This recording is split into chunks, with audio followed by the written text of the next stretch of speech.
बिस्मिल्लाहिर्रहमानिर्रहीम इय्याका नअबुदु व इय्याका नस्तईन। मेरे पाकिस्तानियों, जो स्वीडन के अंदर कुरान की बेहुरमती की गई आज़ादी राय के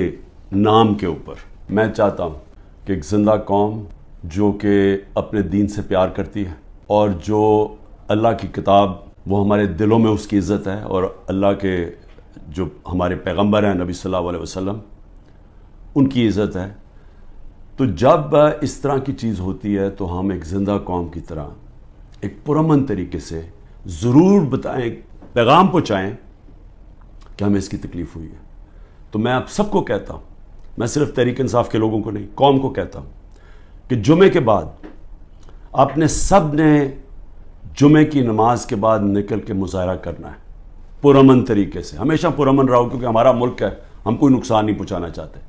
लेकिन एक पुरअमन तरीके से एहतजाज हो ताकि पैगाम जाए कि पाकिस्तान वो कौम है जो इस्लाम के नाम पे बनी थी, और हमें तकलीफ़ हुई है कि ये वहाँ की पुलिस ने इजाज़त दी कि जनाब आप कुरान शरीफ को जला दें,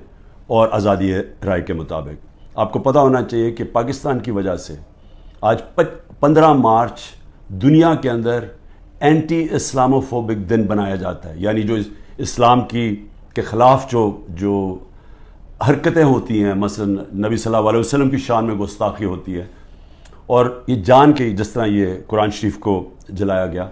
इसको ये इस्लामोफोबिया के अंदर आता है। तो हमारी वजह से यूनाइटेड नेशंस में